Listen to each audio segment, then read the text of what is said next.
कहानी की शुरुआत में हम एक सिटी बस को देखते हैं जिसमें कई सारे पैसेंजर अपनी मंजिल की ओर जा रहे होते हैं। तभी एक पैसेंजर जोवेन की नजर खिड़की से बाहर की तरफ जाती है, जहां वो एक लड़की को भागते हुए देखता है। उसके पीछे कुछ लफंगे पड़े हुए थे। यह देखकर जोवेन उस लड़की के मदद करने के लिए उसके पास जाता है, पर तब तक उस लड़की ने अकेले ही उन लफंग से फाइट करके उनको वहां से भगा दिया था। वो लड़की अपना नाम नोरा बताती है और जोवेन को एक कैप्टन की यूनिफॉर्म में देखकर नोरा के अंदर हवस जागने लगती है। वो जोवेन को सेड्यूस करती हुए कहती है कि अगर तुम अपने नाव में मुझे फेरी तक ले जाओगे तो मैं तुम्हें फ्री में टपाटप करने दूंगी। अब ये सुनकर जोवेन को लगता है कि यह लड़की जरूर पागल है और वो उसकी बातों पर ज्यादा ध्यान ना देते हुए बस की ओर आगे बढ़ने लगता है। तभी एक बार फिर नोरा जोवेन को गालियां देते हुए सेड्यूस करने लगती है। अब ये सुनकर जोवेन की भी सटक जाती है और वो उसका पीछा करने लगता है। दोनों भागते भागते एक खोपचे में पहुंच जाते हैं और उसी खोपचे में जोवेन नोरा के साथ खूब टपाटप करता है और वो भी बिल्कुल फ्री में। अब अपना टपाटप मिशन पूरा होने के बाद जोवेन अपनी मंजिल की तरफ चल पड़ता है। नोरा भी उसके साथ जाना चाहती थी, पर जोवेन कहता है कि मैं अभी तुम्हें अपने साथ नहीं ले जा सकता, मैं अपनी बीमार बहन से मिलने जा रहा हूँ। और जाते जाते वो अपना लॉकेट नोरा को देते हुए जाता है, जिसे पाकर नोरा को एक अजीब से चरम सुख का एहसास होता है। दूसरी तरफ हम मैरी नाम के एक मेड को देखते हैं जिसे अपने मालिक से कुछ ज्यादा ही लगाव था और वो हर वक्त छुप छुप कर अपने मालिक को तारने में लगी रहती थी। एक दिन जोवेन उससे मिलने आता है और यहाँ हमें पता चलता है कि मैरी ही उसकी बहन है और वो उसी से मिलने आया था। जाते जाते जोवेन मैरी के हाथों में एक लिफाफा देते हुए जाता है और कहता है कि इसे माँ को दे देना। अब क्योंकि जोवेन पूरे 3 साल बाद मैरी से मिलने आया था और बिना चाय पानी पिए ही जा रहा था, तब मैरी उसे रुकने के लिए कहती है और दोनों पार्क में बैठकर सुट्टा मारने लगते हैं। उसी दौरान मैरी की जवानी देखकर जोवेन का हथियार जोर मारने लगता है और वो मैरी के साथ टपाटप करने की कोशिश करने लगता है। जोवेन मैरी का भाई था, इसलिए मैरी उसे ऐसा करने से रोकती है, लेकिन जोवेन हार मानने वालों में से नहीं था। वो जबरदस्ती ही मैरी की गुफा में अपना हथियार घुसा देता है। पहले तो मैरी जोवेन का विरोध करती है, लेकिन कुछ देर बाद उसे भी इसमें मजा आने लगता है। अब टपाटप हो जाने के बाद मैरी को गिल्टी फील होता है। वो जोवेन से कहती है कि अगर इस बारे में किसी को पता चल गया तो बहुत ही बुरा होगा, लेकिन जोवेन को इन सब बातों से कोई लेना देना नहीं था। वो तो मैरी के साथ दूसरे राउंड के तैयारी में लग जाता है। एक दिन हम मैरी के मालिक डेविड को जेनिफर नाम की एक लेडी का पीछा करते हुए देखते हैं।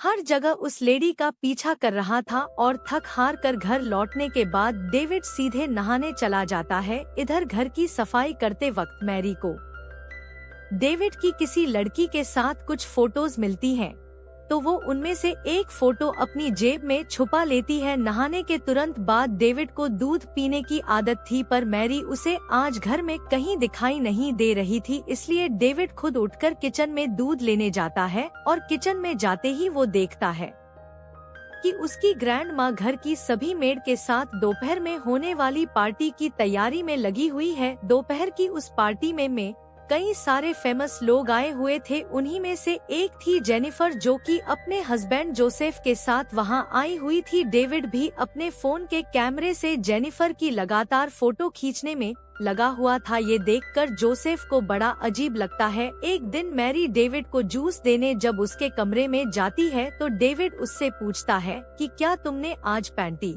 नहीं पहनी है। ये सवाल सुनकर मैरी के तो होश ही उड़ जाते हैं।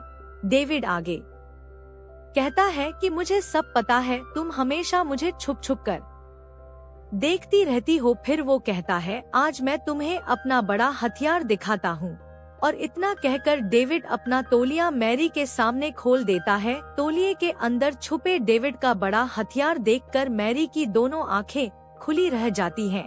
डेविड भी समझ चुका था कि मैरी को उससे क्या चाहिए, और फिर वो बिना टाइम वेस्ट किए मैरी की गुफा में अपना हथियार घुसा देता है। अगले दिन डेविड अपनी कार से जेनिफर का पीछा कर रहा होता है। उस वक्त जेनिफर अपनी कॉलोनी से गुजर रही थी और वो नहीं चाहती थी कि कोई डेविड को उसका पीछा करते हुए देखे, इसलिए ना चाहते हुए भी वो डेविड की गाड़ी में आकर बैठ जाती है। डेविड उसे अपनी पुरानी हवेली में ले जाता है जहां दोनों दारू पीकर सुट्टा मारते हैं। जेनिफर डेविड से पूछती है कि अब बताओ तुम मेरा पीछा क्यों कर रहे थे। डेविड कहता है कि मैं तुमसे प्यार करता हूँ। ये सुनकर जेनिफर का हंस के बुरा हाल हो जाता है। तभी उसके फोन की घंटी बजने लगती है। जेनिफर को नए नंबर से किसी ने कॉल किया था। ये देखकर डेविड तुरंत उसके फोन का जीपीएस ऑफ कर देता है और जेनिफर से कहता है कि इसे ऑफ ही रखना वरना तुम्हारा हस्बैंड तुम्हें ट्रेस करते हुए यहाँ आ जाएगा। पर अभी भी इधर जेनिफर की हंसी नहीं रुक पा रही थी। वो डेविड से कहती है तब तो तुम रोज मेरे बारे में सोचकर हाथ मशीन चलाते होगे। डेविड कहता है हाँ, मैं जब 9 साल का था तब से तुम्हें सोचकर हाथ मशीन चलाता आ रहा हूँ और मुझे यकीन नहीं होता कि तुम मेरे सामने बैठी हो। जेनिफर कहती है कि यकीन तो मुझे भी नहीं हो रहा है कि मैं यहाँ बैठकर तुम्हारी बातें सुन रही हूँ। डेविड जेनिफर से उसकी खपाखप लाइफ के बारे में पूछता है। जेनिफर कहती है कि सब ठीक ठाक ही चल रहा है। तो डेविड कहता है कि झूठ मत बोलो, मुझे पता है कि तुम्हारे बूढ़े हस्बैंड का हथियार ढीला पड़ चुका है। जिस पर जेनिफर कहती है कि अच्छा जरा मैं भी देख लूं कि तुम्हारे हथियार में कितना दम है। डेविड कहता है कि रुको अभी दिखाता हूँ, और इतना कहते ही दोनों टपाटप करना शुरू कर देते हैं। टपाटप करते करते दोनों को समय का पता ही नहीं चलता और रात हो जाती है। फिर जेनिफर जाते हुए कहती है कि तुमको जो चाहिए था मिल गया और तुम अब से मेरा पीछा मत करना वरना अगर मेरे हस्बैंड को पता चल गया तो वो तुम्हें जान से मार देगा। इधर जब जेनिफर अपने घर लौटती है तो उसका हस्बैंड जोसेफ उससे पूछता है कि तुमने अपने फोन का जीपीएस क्यों ऑफ किया था। जेनिफर झूठ बोलती है कि उसके फोन की बैटरी खत्म हो गई थी। जोसेफ को जेनिफर पर शक हो गया था पर वो उस बात पर ज्यादा ध्यान न देते हुए जेनिफर के साथ पलंग तोड़ खप गप करने लग जाता है। अगले दिन जोसेफ कॉलेज से मैरी की बहन जूली को लेने के लिए जाता है। दरअसल जूली पहले जोसेफ के ही रेस्टोरेंट में पार्ट टाइम जॉब किया करती थी और उस दौरान दोनों के बीच में काफी ज्यादा घपाघी हुआ था। जूली जोसेफ की गाड़ी में आकर बैठ जाती है जिसके बाद जोसेफ उसे अपने नए रेस्टोरेंट में ले जाता है जहां एक प्राइवेट कमरे में जूली को ले जाकर जोसेफ उसके साथ गपागप करना शुरू कर देता है। जाते जाते जोसेफ जूली को ढेर सारे पैसे भी देता है। फिर वो जूली की मुलाकात एक बहुत बड़ी एक्ट्रेस एलिस से करवाता है। एलिस को अपने लिए एक लड़की की सख्त जरूरत थी जो हर वक्त उसके साथ रही। एलिस जूली को अपने साथ अपने घर ले जाती है और उसे ढेर सारी शॉपिंग भी करवाती है। अब जूली की लाइफ बिल्कुल ही बदल चुकी थी। एलिस के घर की मेड को देखकर उसे अपने पुराने दिन याद आते हैं जब वो भी किसी के घर में मेड की नौकरी किया करती थी। शाम को एलिस जूली को अपने साथ एक क्लब में ले जाती है जहां हर कोई किसी न किसी के साथ कोने